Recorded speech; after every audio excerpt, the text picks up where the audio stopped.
radio play for this week is entitled Crimson Climax. It is a dramatization suggested by a story which will be found in the fascinating pages of next Sunday's issue of the American Weekly, that educational and entertaining magazine distributed with every Hearst Sunday newspaper from coast to coast.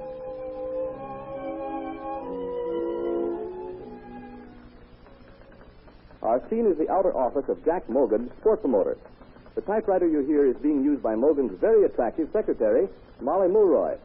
The door opens.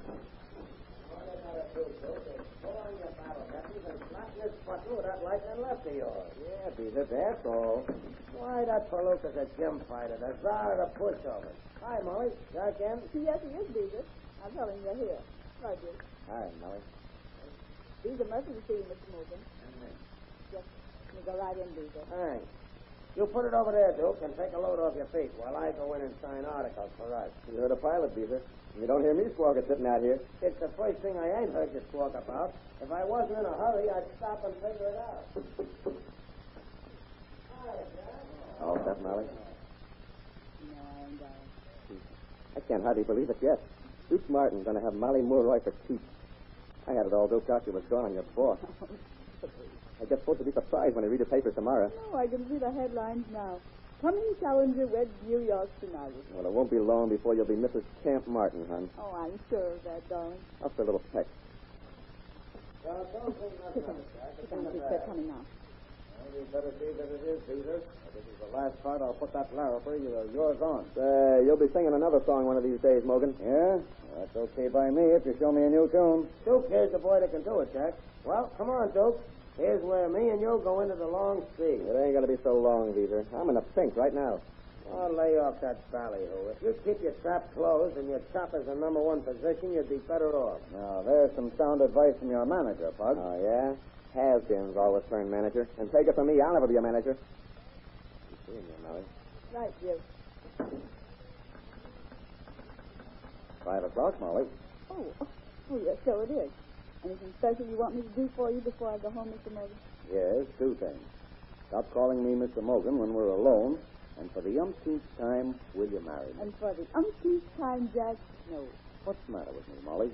I love you. I'll make you a good husband. I'll give you everything you want. I'm sure of all three, Jack. You know, you're really a swell person. If I went in love with someone else, you'd be champ material with me. But the way it is, I was afraid of this. Who is it, Molly? Duke Martin? Yes, sir. Molly, I'm not saying this from any sour grapes angle. I only want you to have the best. Oh, honestly, I don't think this leather slinger of yours is worthy of you. He's going to be champ someday. Maybe. You wait and see. All right, I'll wait. But in the meantime, I want you to know that you can always count on me, Molly. Anytime, for anything. Thanks, Jack. I'll remember that.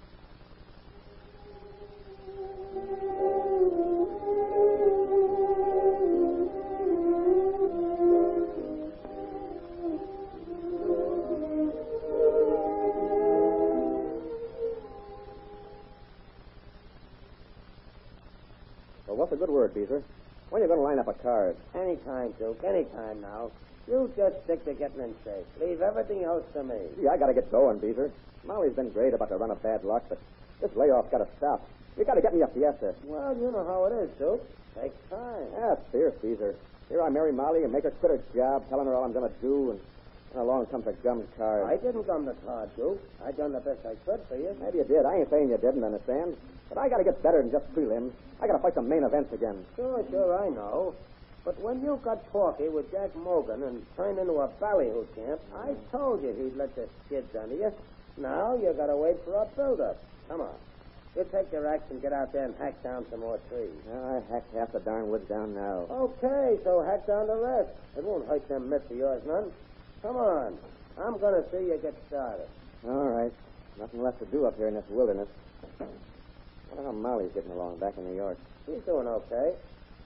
Hey, there's a nice tree. Let's see how quick you can cut it down to a matchstick. Hey, look at the dame on horseback.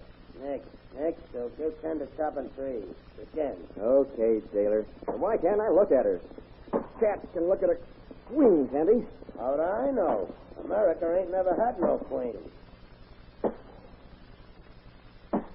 The dame stopped to watch you. Couple of more husky chops and you'll have that tree down. Boy, are you making a chip fly. I want to get finished so I can look at that queen. Couple more chops and this baby will begin to crack. Ollie, Duke, the horse jumping through the dame off. Look out, Beaver. The tree's cracking. Duke, watch out for the tree. Duke, watch out. He's there. Duke, you all right? Sure. We're all right. That was quick. What footwork? You dashed into that tree and pulled that dame out all in one time. Hey, Beaver, run back to the shack and get some water. She's cobwebbed a little. I'm quite all right, thank you. Take it easy, lady. I'll be right back with some water, Duke. Anyway, I hear the phone ringing. That was a close call, lady. You sure you're all right? Oh, quite, thank you. It's terribly clumsy of me to fall off my horse. Well, it's clumsy of the horse to let you fall off where he did. That tree would have killed you. That tree? Why, you pulled me out of the way. Well, yes, ma'am. How can I ever thank you? Don't cry. I'm Daphne Willoughby. Pleased to meet you. Our summer estate is about 5 miles over there. I do wish you'd let my father reward you in some way. Oh, forget it, lady. That's impossible, I assure you. I'm eternally grateful to you, Mr. Martin. Duke Martin. Mr. Martin. Do you live here all year round? No, I'm up here training. I'm a chin buster back in the city. What? A chin buster. A fighter, you know. Oh, a pugilist. How thrilling. I've met writers, actors, and royalty, but I've never met a pugilist before. Oh, I ain't never met no blue blood like you before. Look here. You won't let my father reward you? Nope. Then you simply must come to the party I'm giving tonight. Sorry, lady. It's no go. You're not anti-social. I ain't into nothing, lady. Rules. I'm training. Parties is out. Well, you talk it over with your guardian or whatever you have. And if you change your mind, give me a ring. Yeah. My telephone number is Quaker Ridge 72. I see the lady's all pain off from the pump she got, so I brought her a horse instead of a drink of water. Oh, thank you. This is Beezer. Beaver. How strange. Thank you, Mr. Beaver. You naughty horse, throwing Daphne off like that. Aren't you ashamed? Well, I'm going to have to be off. Goodbye, Duke. So long, lady. What a looker. Who was on the phone, Beaver? Senator Slats. I guess you had enough woodwork for today, huh? Yeah. What's Slaps call all the way up here for? Have we got a set two lined up? No, So how about a little road work now, huh, Duke? Hey, look at me, Beaver. What are you stalling for? What's Slats got to say? Nothing. You know him. He's been laid among the sweet peas so much he's out on his feet all the time. What'd he say? Tell me. Don't pay it no mind, Duke. It's just that. Quit stalling. Okay, if you want to know. Well, Slats says Molly was seen up to Mogan's office late yesterday afternoon, and they left together about dinner. Why, you... Hey, lay off, Duke. I only told you what he said. You asked for it. I'm sorry, Beaver. Okay. That sort of put me down on the splinters. I'm okay now. But that's the game, is it? No wonder you were so eager to have me come up here to train. Farming me out here in this wilderness so she can make a monkey out of me behind my back. Now, hold back your decision. Shut up. I know what's what. But she's playing around, is she? Okay, so can I. Hey, you're in training. Training nothing. I'm going to the Willoughby James party tonight.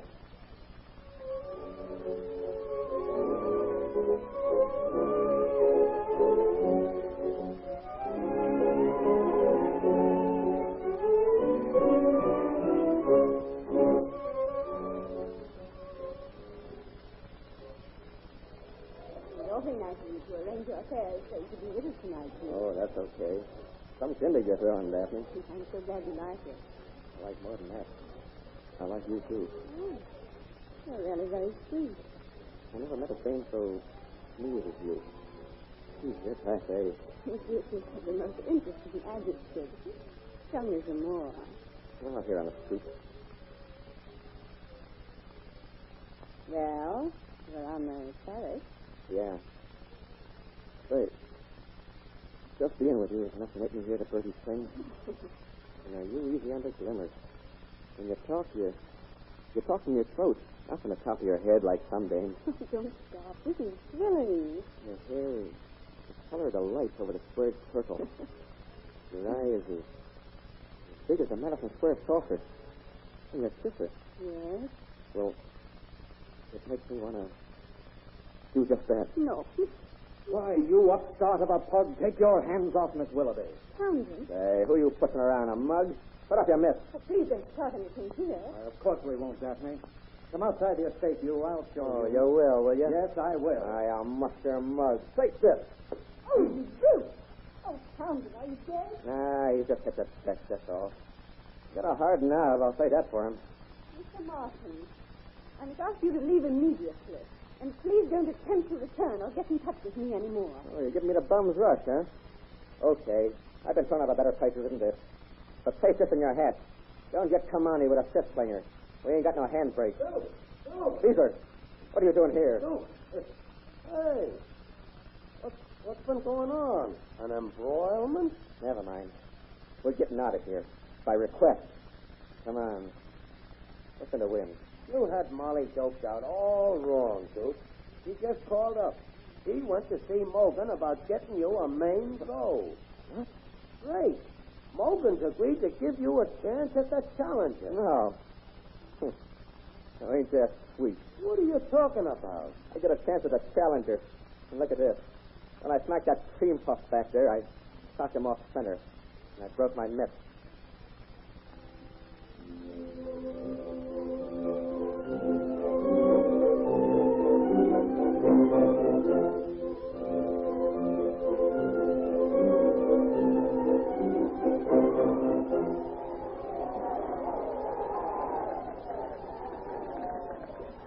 Oh, you're doing great, Sid. What are you pulling your punches for? Your hands go sore? Where is she, Beaver? Has she come yet? Molly? Oh. She's still burnt about that blurb in the paper. Well, you can't expect to stop slow bloods and not break into print. Beaver, get somebody to call her up during the next round. I gotta know she forgives me. That's what I said in the note I wrapped around the duchess I sent her. If she forgives me, she was to sit in this seat. Get your mind off her, Duke. You got a tilt on. I shot at the title. I ain't got nothing. Molly, don't forgive me. Next frame coming up. Uncork that left of yours, Duke, and bring us home that crown. This guy'd be due for a folder. If only I could see Molly. Go after him, Duke. Make him kiss the canvas.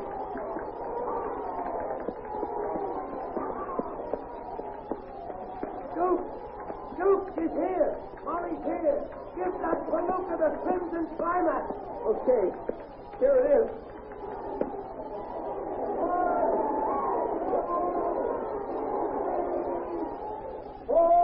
Don't make it a long count, Rap. I got something more important to do. Molly! Don't go away. I'll be right with you.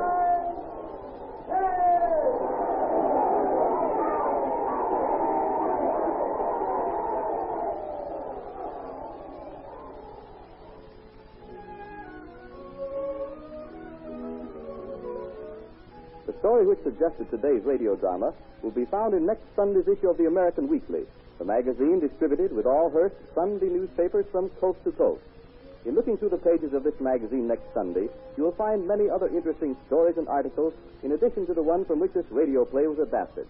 This is Wentworth announcing and turning the microphone over to your own announcer, who will tell you more about next Sunday's American Weekly.